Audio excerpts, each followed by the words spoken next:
जय हिंद दोस्तों। आज की कहानी है मेरे भाग्य में कितना धन है। एक ज्ञानवर्धक कहानी। एक आदमी ने नारद मुनि से पूछा, मेरे भाग्य में कितना धन है। नारद मुनि ने कहा, भगवान विष्णु से पूछकर कल बताऊंगा।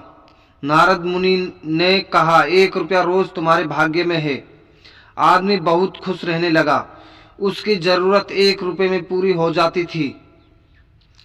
एक दिन उसके मित्र ने कहा, मैं तुम्हारी सादगी जीवन और खुश देखकर बहुत प्रभावित हुआ हूँ और अपनी बहन की शादी तुमसे करना चाहता हूँ। आदमी ने कहा, मेरी कमाई 1 रुपये रोज की है, इसको ध्यान में रखना, इसी में से ही गुजर बसर करना पड़ेगा तुम्हारी बहन को। मित्र ने कहा, कोई बात नहीं, मुझे रिश्ता मंजूर है। अगले दिन से उस आदमी की कमाई 11 रुपये हो गई। उसने नारद मुनि को बुलाया कि हे मुनिवर, मेरे भाग्य में 1 रुपया लिखा है, फिर 11 रुपये क्यों मिल रहे हैं। नारद मुनि ने कहा, तुम्हारा किसी से रिश्ता या सगाई हुई है क्या।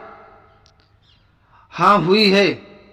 तो यह तुमको 10 रुपये उनके भाग्य के मिल रहे हैं, इसको जोड़ना शुरू करो, तुम्हारे विवाह में काम आएंगे।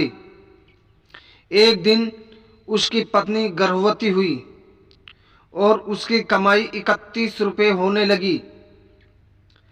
फिर उसने नारद मुनि को बुलाया और कहा, मुनिवर, मेरी पत्नी के भाग्य के 11 रुपये मिल रहे थे, लेकिन अभी 31 रुपये क्यों मिल रहे हैं। क्या मैं कोई अपराध कर रहा हूं। मुनिवर ने कहा, यह तेरे बच्चे के भाग्य के 20 रुपये मिल रहे हैं। हर मनुष्य को उसका परब भाग्य मिलता है।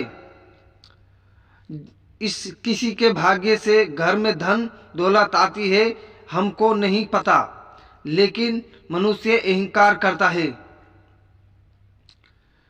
मैंने बताया, मैंने बनाया, मैंने कमाया, मेरा है, मैं कमा रहा हूं, मेरी वजह से हो रहा है।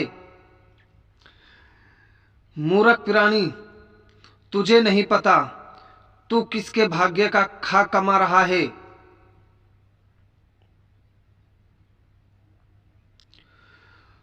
दोस्तों, ऐसी ही मोटिवेशनल, इमोशनल और ज्ञानवर्धक कहानी पढ़ने और सुनने के लिए हमारे YouTube चैनल को सब्सक्राइब और लाइक। अगर कहानी पसंद आई हो तो कमेंट करके ज़रूर बताएं। अगर आप फेसबुक पर देख रहे हैं तो हमारे फेसबुक पेज को भी ज़रूर फॉलो करें। धन्यवाद।